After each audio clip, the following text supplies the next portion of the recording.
Facebook, Ustream, and YouTube. And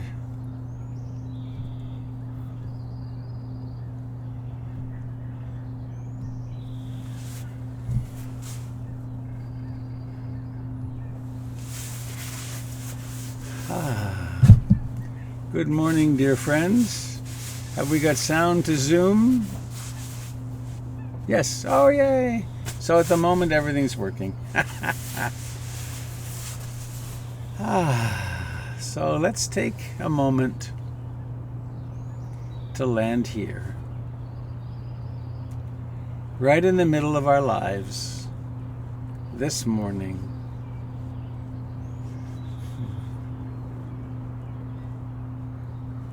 We get another day. We have another day.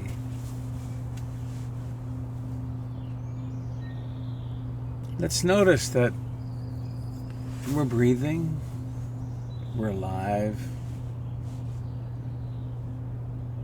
there are thoughts.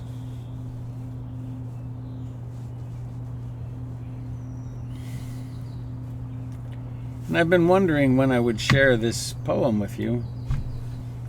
I was prompted yesterday by something in the news that Shakespeare lived through several plagues. I didn't know that. He knew what it was like to be in danger. He knew what it was like to see bodies brought out to the street to be picked up in the mornings. He no doubt knew the loss of loved ones. And he knew anxiety and so on. So here's you probably recognize it.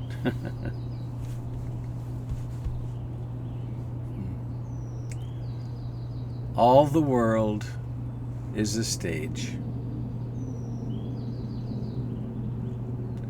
And all the men and women are merely players.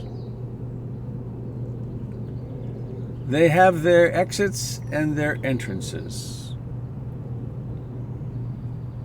And one person, he uses man, and I'll go back to that because the rest of the poem is in that, but it is about persons. And one man in his time plays many parts, his acts being 7 ages. At first, the infant, mewling and puking in the nurse's arms. And then, the whining schoolboy. Hang on. And then the whining schoolboy with his satchel and shining morning face, creeping like snail unwillingly to school. And then the lover, sighing like furnace, with a woeful ballad made to his mistress's eyebrow. Then a soldier full of strange oaths and bearded like the pard, jealous in honor, sudden and quick in quarrel. Seeking the bubble reputation even in the cannon's mouth. In fair round, and then the justice, in fair round belly with good capon lined, with eyes severe and beard of formal cut, full of wise saws and modern instances. And so he plays his part. The 6th aid shifts into the lean and slippered pantaloon. With spectacles on nose and pouch on side, his youthful hose well saved, a world too wide for his shrunk shank, and his big manly voice turning again to childish treble, pipes and whistles in his sound. Last scene of all that ends this strange, eventful history is second childishness and mere oblivion. Sans teeth, sans eyes, sans taste, sans everything. All the world's a stage. And here we are playing our parts.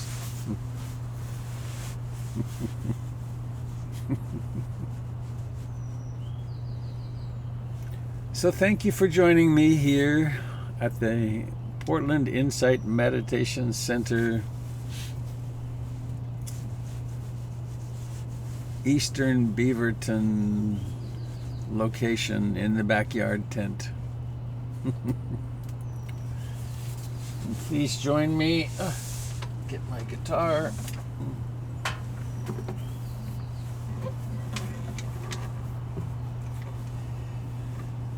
And dear friends on Facebook and YouTube and Ustream, it looks like that's working this morning. The trick is to shut it all down and start over. So, refuge. I have to stop in my headlong rush to achieving something, getting the checklist for the day done or planning something. Stop and turn inward and reflect for a moment in where is the stability? In what can I take refuge? And it's of course not something we do just once. It's something that's in every moment. Where shall I land? And the terminology used in the Buddhist world is Buddha, Dharma, Sangha. I take refuge in that which is awake. I take refuge in that which is discovered in this awakeness. The truths of impermanence, unsatisfactoriness, and not self. Mute everybody here. Thank you. There we go. And the Sangha, the community. And we have our lovely community of practice. Here we are again, another morning.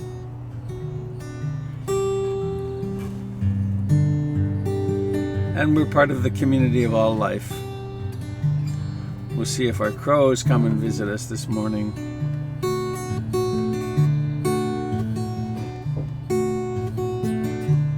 I take refuge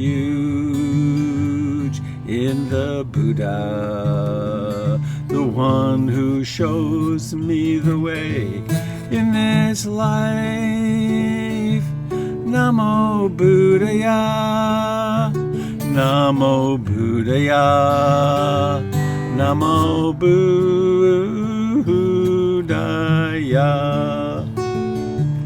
I take refuge in the Dharma, the way of understanding and love.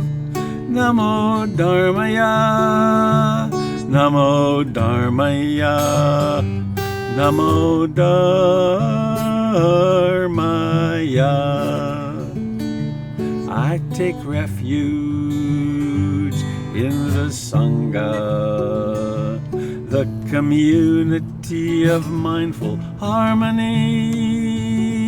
Namo Sanghaya, Namo Sanghaya, Namo Sanghaya.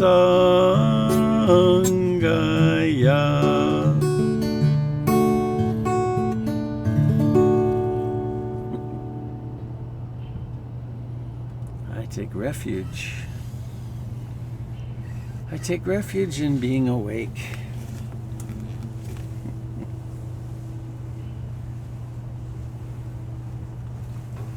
A lot of obstacles here.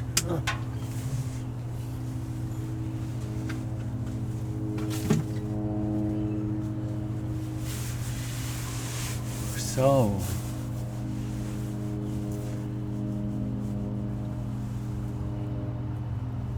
all the world's a stage. And here we are playing our part of the moment.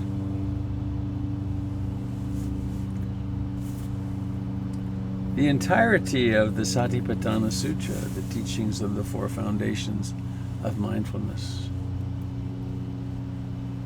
is about learning to observe in the most precise, articulate fashion what it is to be a human being.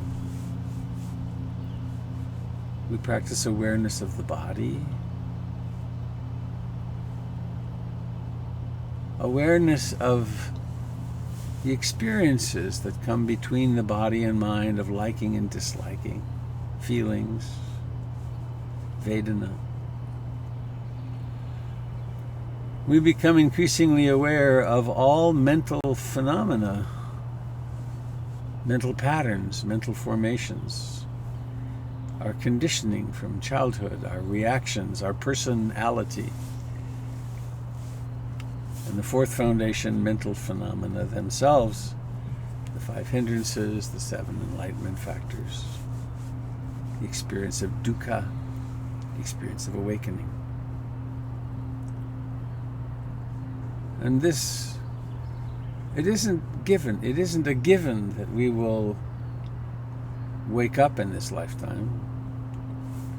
It's incredibly good fortune to run into a consciousness tradition that supports and encourages waking up. So let's land here in the present moment and notice that, in fact, this body is alive.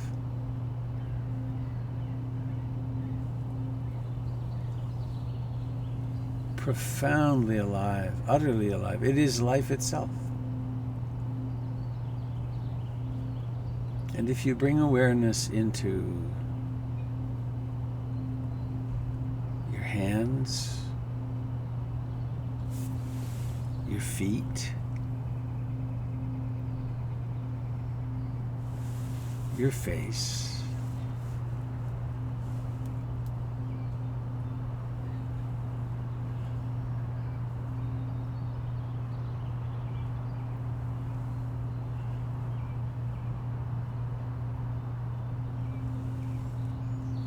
your hearing, the hearing,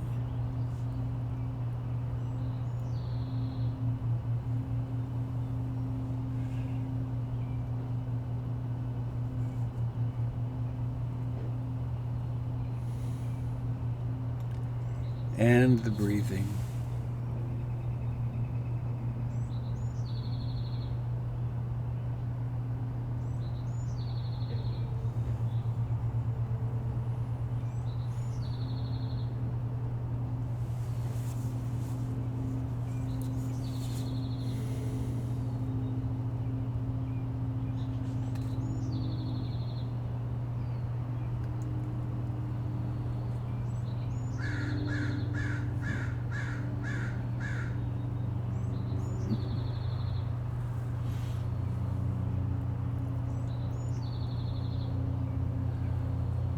Ever since that first moment when your mother could no longer breathe for you,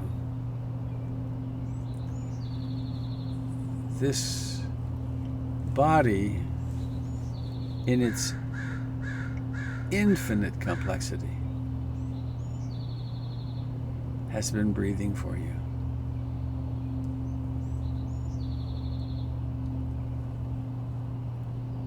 We could call it our earth suit, our vehicle,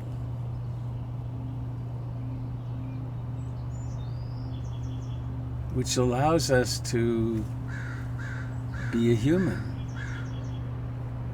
to do all the things that humans do.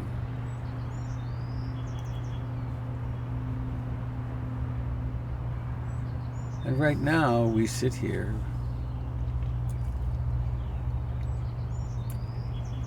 breathing in and breathing out.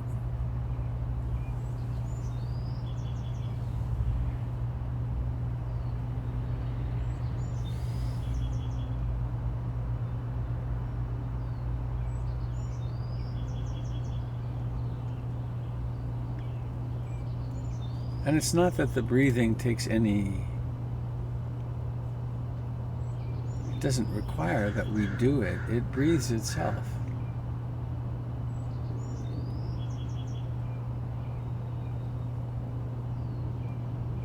What we do seem to be able to encourage is awareness of that breathing.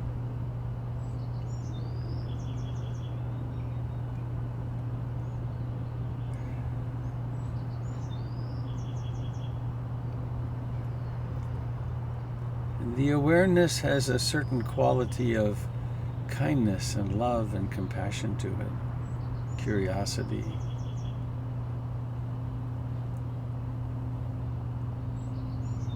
And we bring that same curiosity and kindness to the wandering mind.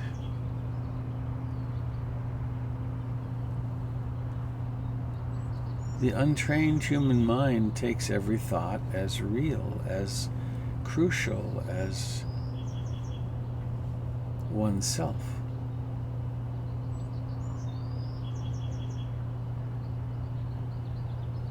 And our task is to set ourselves free of that clinging, that identification. So come home. When awareness awakens in the midst of the neurotic mind, you don't have to fix it. Just let it go.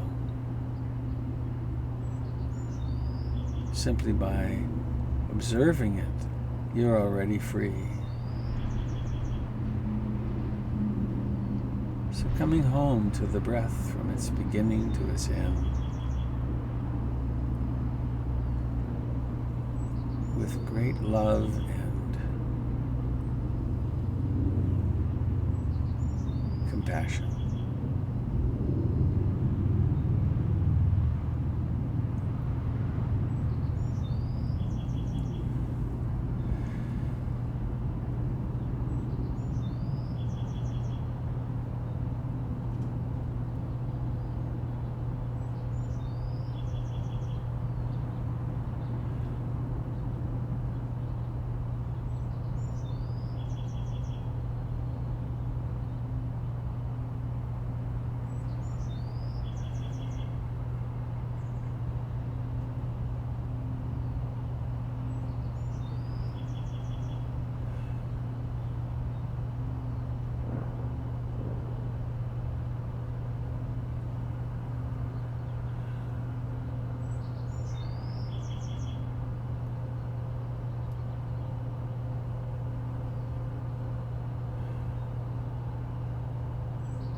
Being aware and attending to life from a non-judgmental point of view doesn't require the tension, the tightening of any muscles. It's an act of consciousness. So you can relax your forehead, your jaw, the muscles in the gut,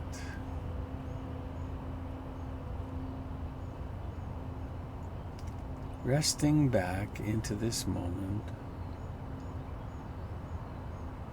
with a very natural phenomenon.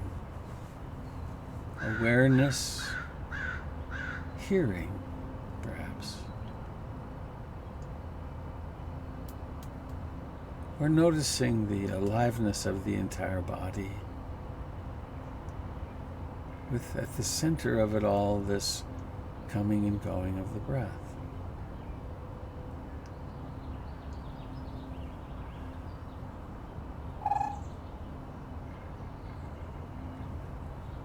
It's a subtle, sort of beautiful effort. It has more to do with intention than anything.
It is such a delicious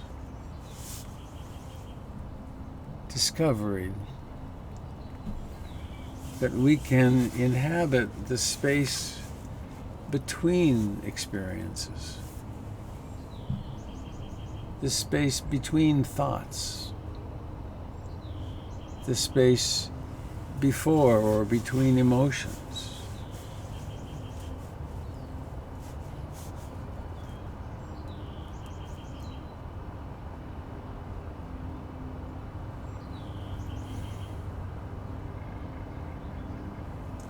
There is a vast, indescribable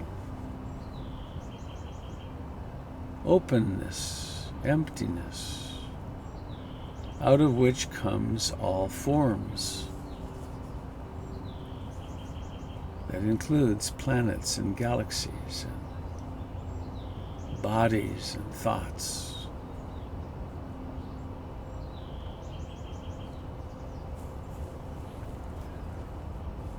We are learning to tune ourselves, to remember ourselves.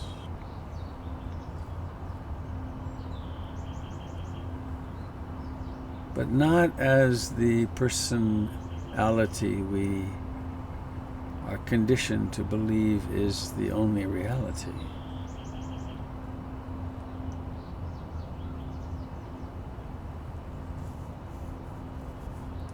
But that which is ease itself.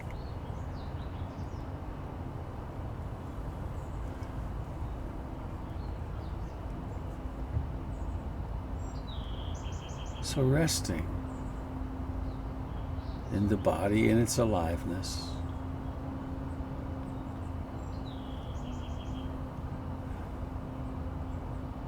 in the sensations of breathing as they begin, rise to fullness, decline, and disappear.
this moment is like this. The body is like this. The mind is as it is. These could be moments of tremendous, indescribable ease. Resting, as Ruth would say, in the beauty of your being. Or they could be moments of toil. Moments when the emotions have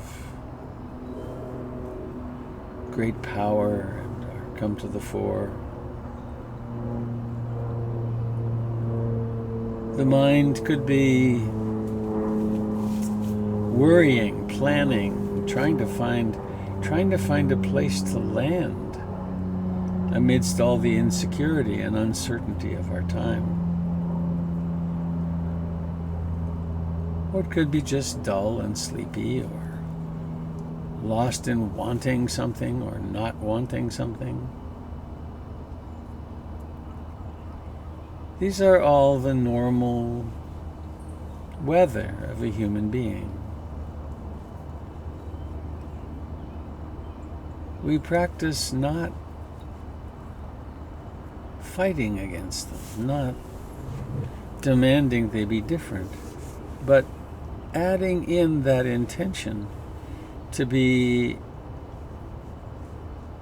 in the body, in the present, and moving in the direction of ease.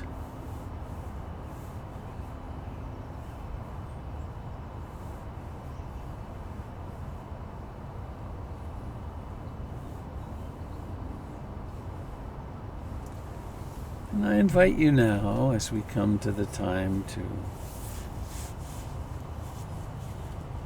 re-enter the active side of our lives, to bring awareness into the hands. Not to the idea of hands, but the hands. The life of the hands. Bring awareness into the feet and the legs.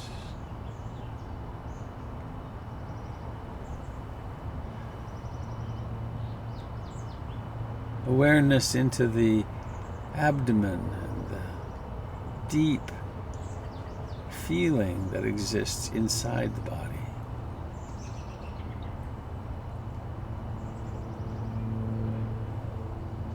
Awareness to the face, to the experience that exists in that part of the universe, and to hearing, perhaps. There's a siren sort of nearby, a smallish plane droning overhead. Hearing.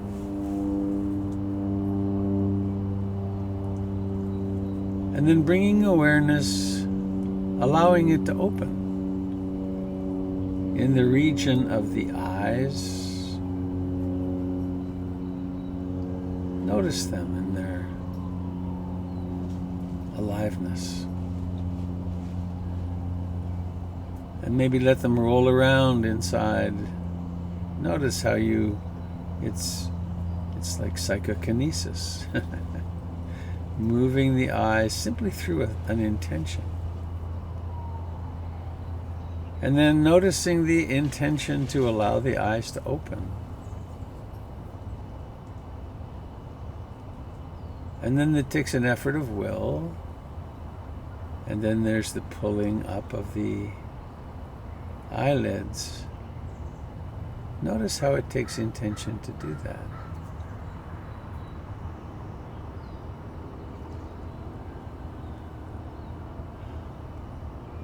And please notice there are sensations that are the arms and hands.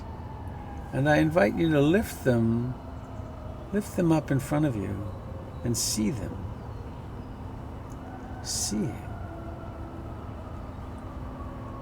And let the fingers move a little bit. See their extraordinary complexity. We make an intention and the hands move, the fingers move.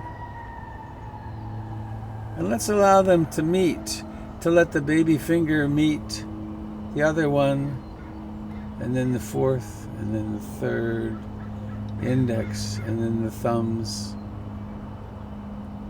And then separate in the opposite order, the thumbs, index, middle, fourth.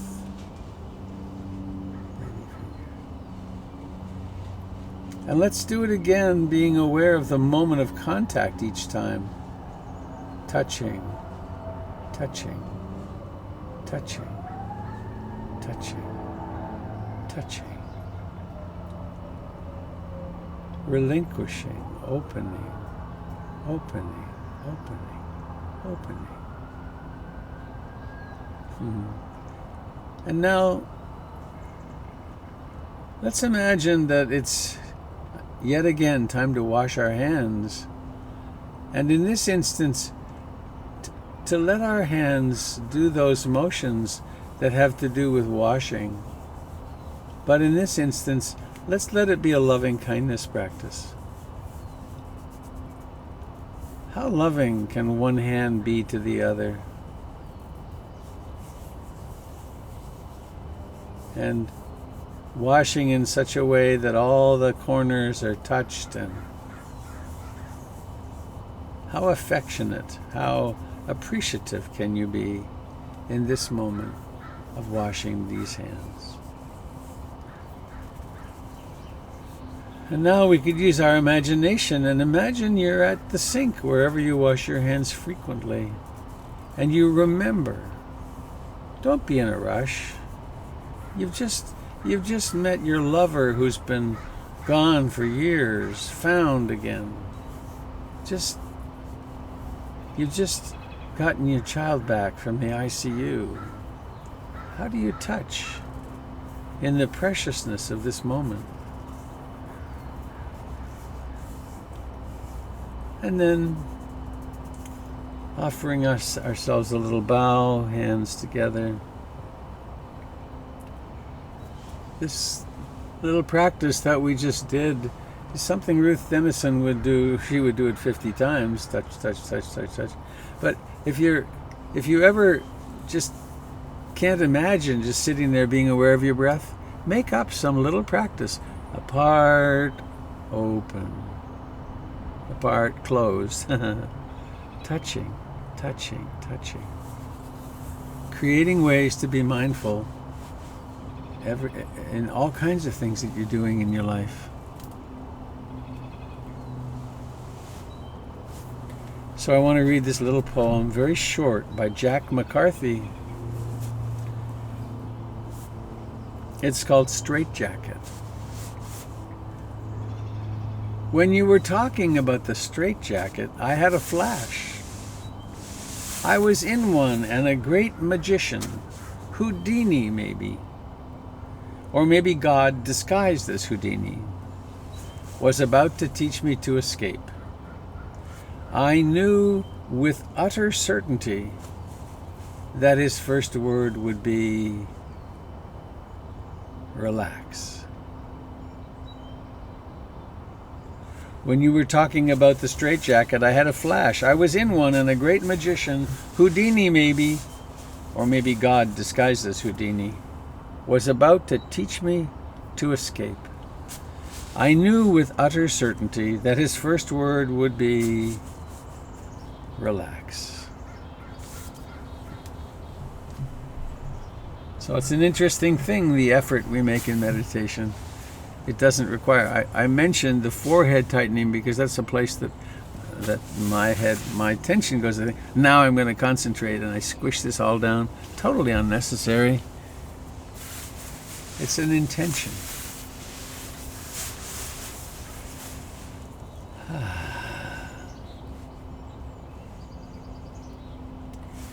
Well, I want to open up soon to our sharing, but before that, I want to share with you a plan that has emerged.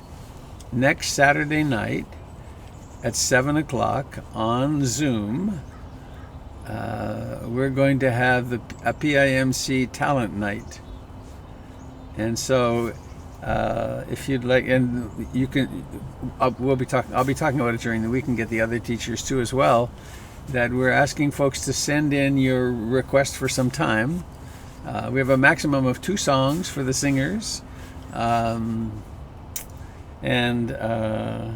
ask for some time. And Tiffany Baker, who's been so helpful with this broadcast setup, will be gathering those names and organizing it. And then we'll meet at 7 and have a fun evening together. I've seen several things on the net that look like a lot of fun with that. And then also is it the 12th? Shouldn't get it straight. But Richard Lang is going to be Zooming in on Saturday, 2 weekends from now. And I invite you to join that. And all the information for it is on the website. So, I think I'd like to open up and see, how are you folks doing? What have you encountered in the last 24 hours that would be helpful to share with each other? How are you coping with this? Yeah, so just raise a hand or unmute yourself. I think you can unmute yourselves.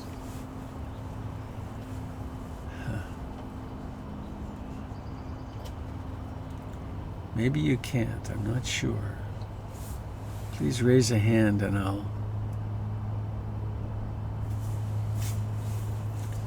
What are you discovering about all the world's a stage? Isn't it interesting to watch ourselves be like puppets? Impulses arise and we do it, or the neurotic mind is running and we can't turn it off. How interesting. Thanks for turning on your cameras.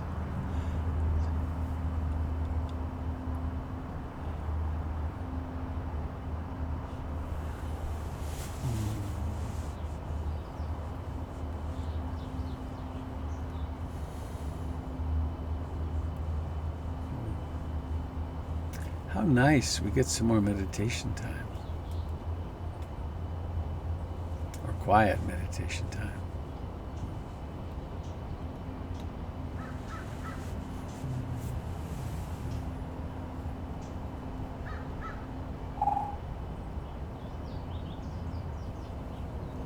Oh, Christopher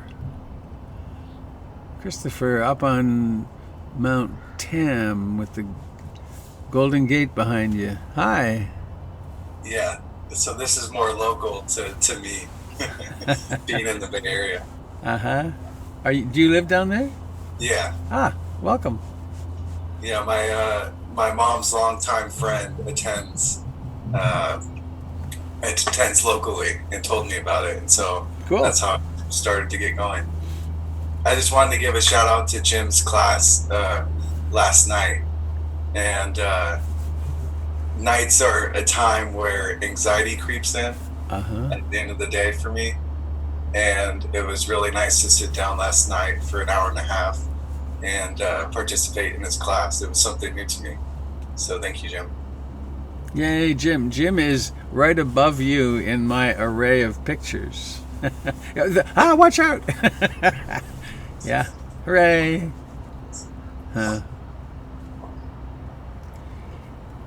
Yeah, we do have someone teaching every night of the week. Monday, Tuesday, Wednesday, Thursday, Friday. And all of that is on the website. portlandinsight.org.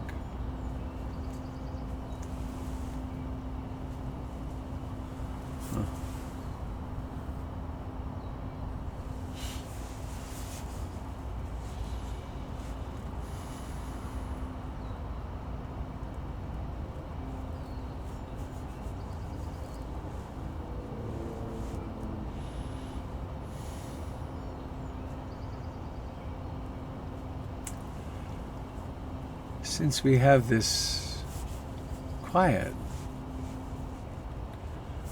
I want to say something that I think it's evident, but I think it's worth saying that I know I just said something very similar to this last week, that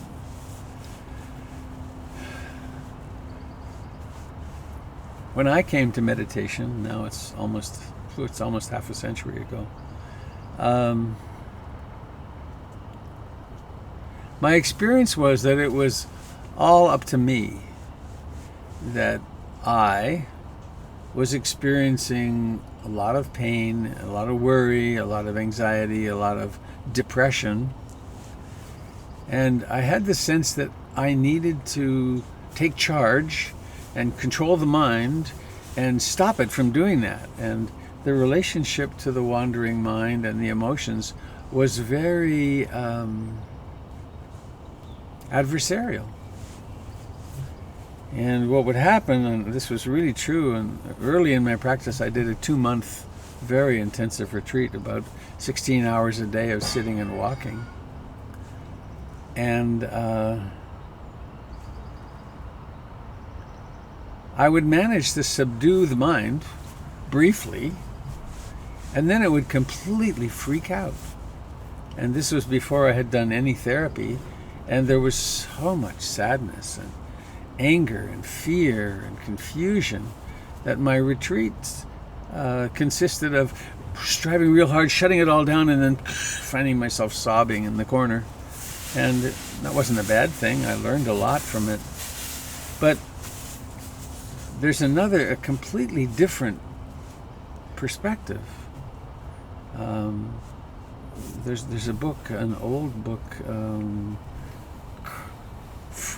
Carl von Durkheim is the last name. It's called The Call from Within.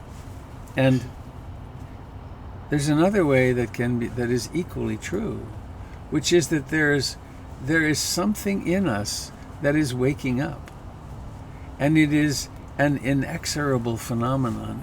It's that which called us all to be here this morning on this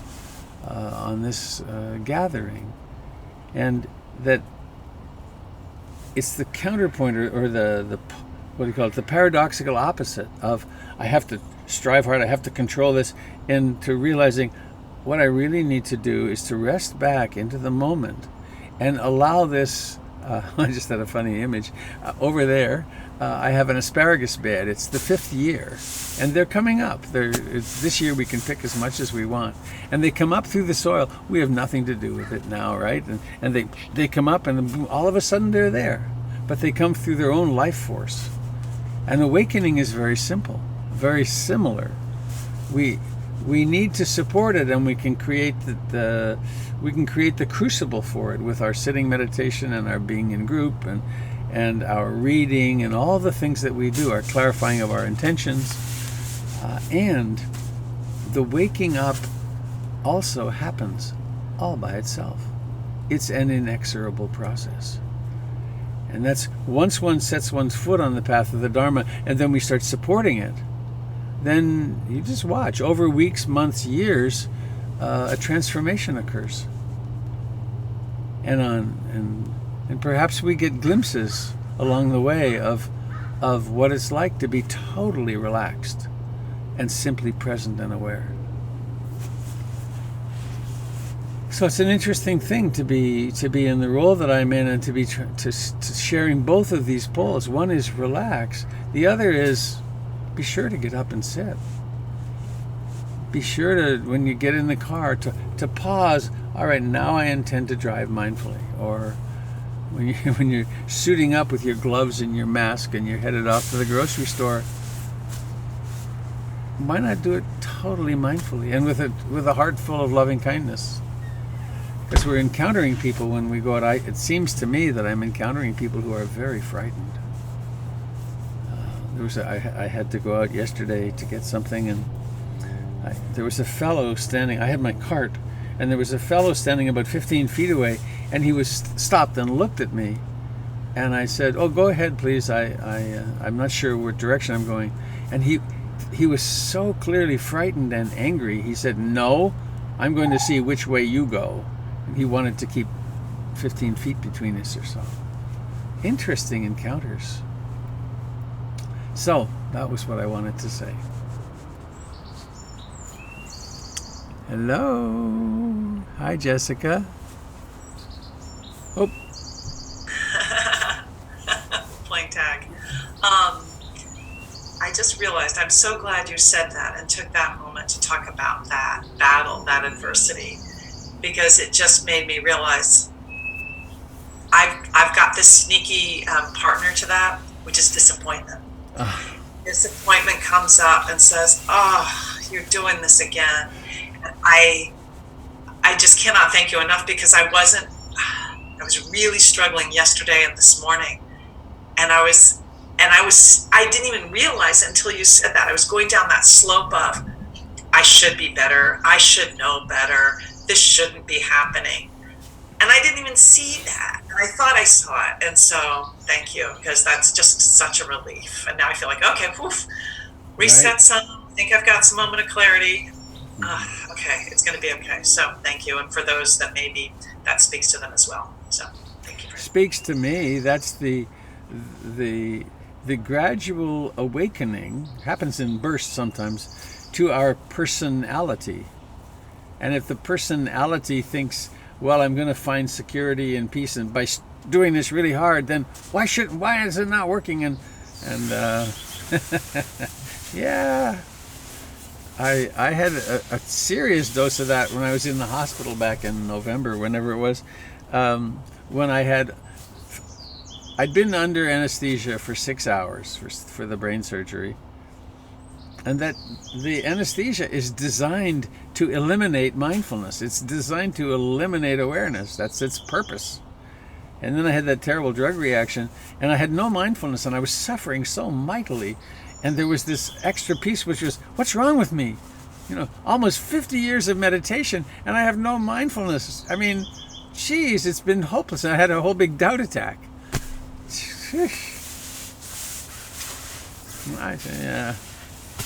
I have a refrain, which is that we're all nuts.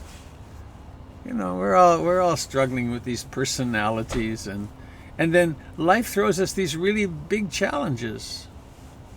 My little dog Budo had 23 teeth pulled about a month ago, and he came away from it with a pneumonia, an aspiration pneumonia, and we thought he might be dying. And watching the upsetness was really interesting for me. That there was a time I wasn't here, and Jennifer was giving me updates, and I wrote her and I asked, "Is he dying?" And while there was spaciousness around, I could see this upsetness inside, and it wasn't acting out tremendously. It was quite interesting to me to see how powerful it was.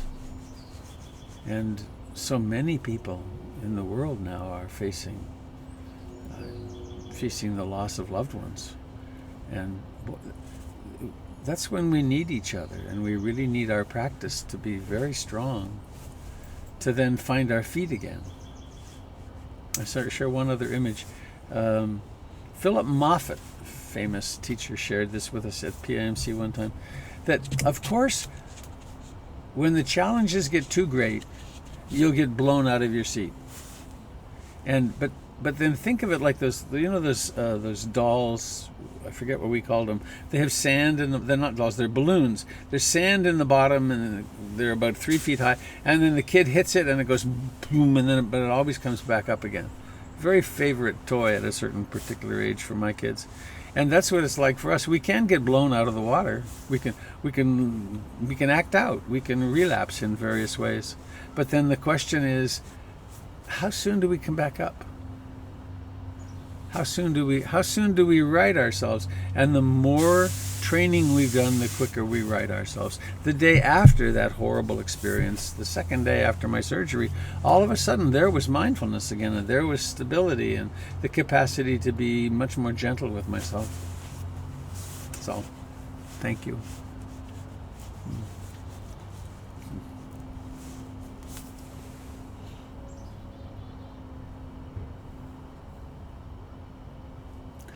Russell,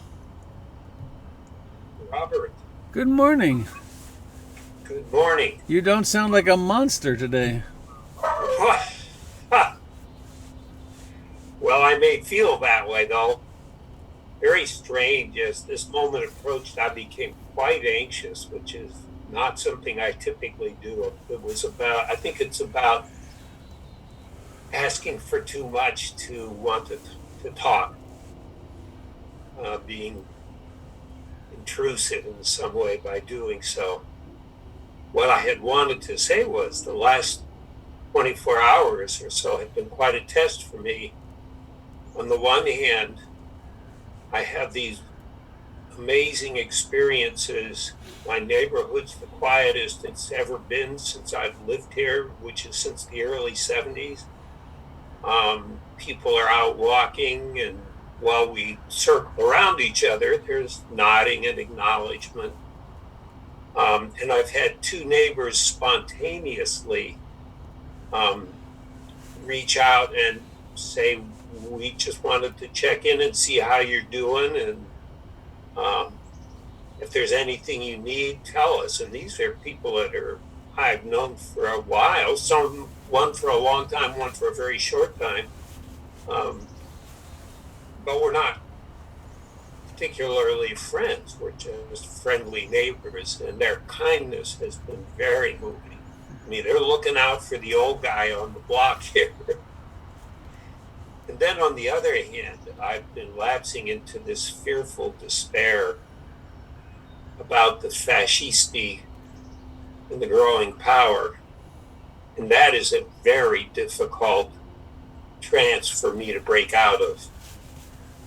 Because I think in one level it's quite true. And then there's a part of me that says, so what is all this meditation? How does that help with that? Do I just want to be a sort of a fat and happy sheep being led to the slaughter? That's a pretty harsh statement, but that's what comes to mind. So I just wanted to say I've been struggling with that. And I'm glad that I can be here with you and the Sangha. Yeah, different channels. And I want you to wave a magic wand so that I just lapse back into full enlightenment. Here it is. It may look like a black Sharpie, but this is to anyone who wants it. Oh, pa!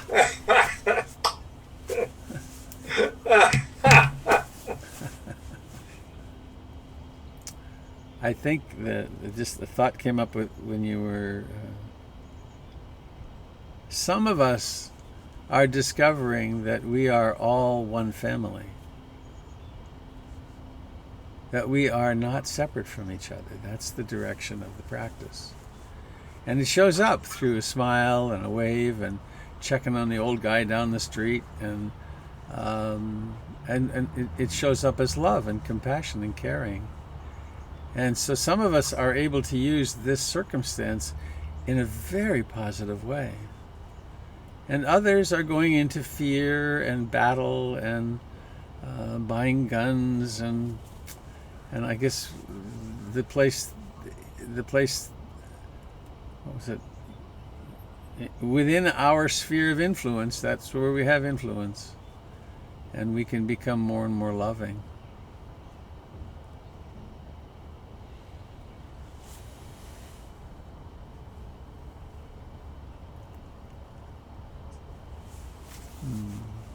It's so beautiful. Oh, it's so beautiful to see you there. Melanie, was that a hand? There we go. Hi.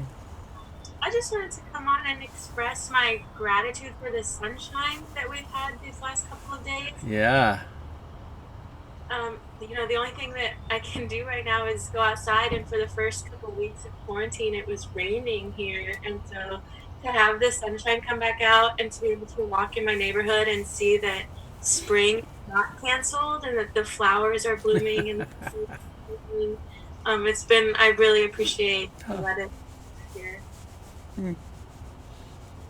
funny, that really touched me. Spring was not canceled. Yay! Thank you.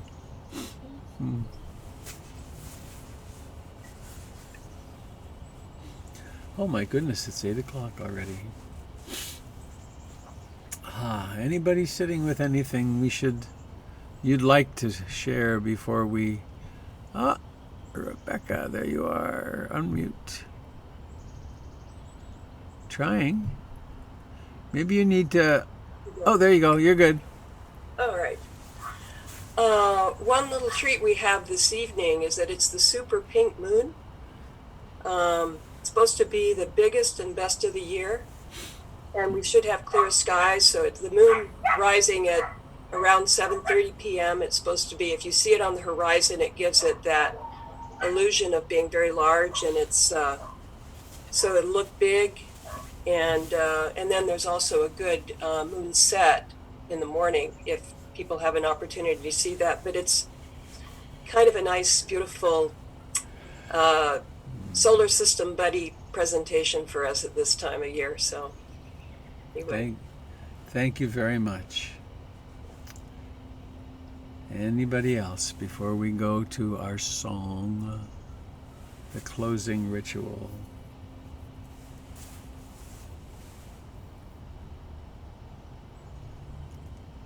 Oh, Lorraine, there you are. Hi. Hi there.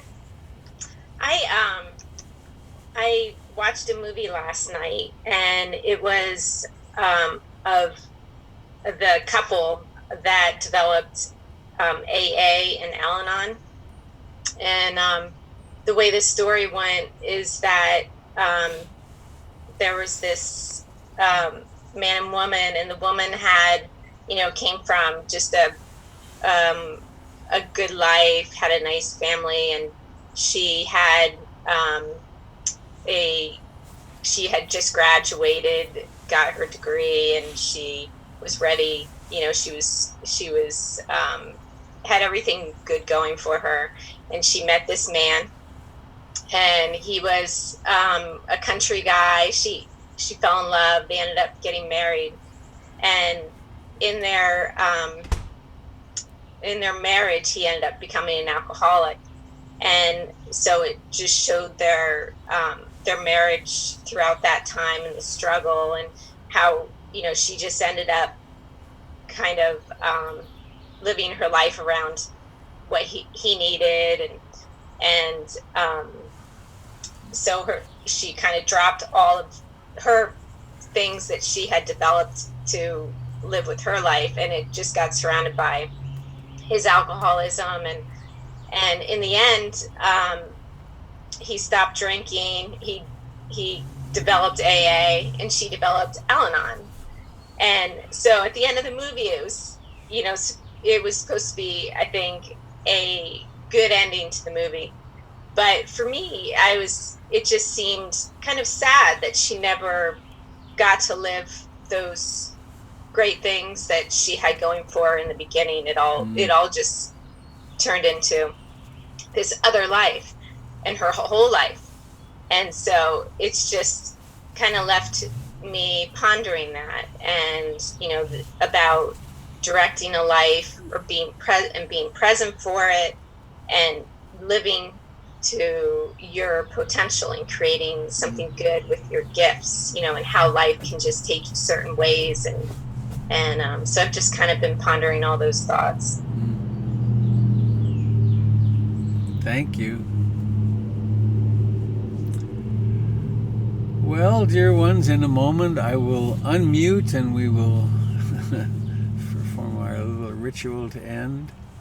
I'd like to also remind you that PIMC exists on the basis of your generosity, and if you'd like to contribute to this broadcast and the center being persisting and being there to welcome us when we get to go home, please go to the website portlandinsight.org, and there's a variety of ways you can contribute there.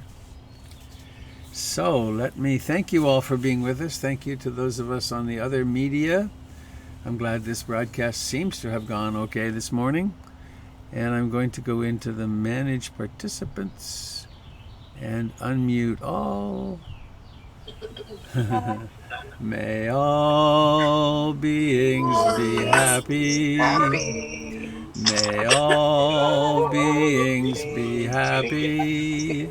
May all beings be happy. Sadhu, sadhu, sadhu. All right. Okay. Thank you, dear friends. Thank you. Thank you. See you soon. See you tomorrow, hopefully. Bye, Allison. Yes, oh, I love the hand. The hand. Day. Enjoy the sun. Yes. Yay. Thank you. I love your smile. Yeah. Bye, Jim. Bye, everybody. Bye, Dave. Goodbye, dear friends.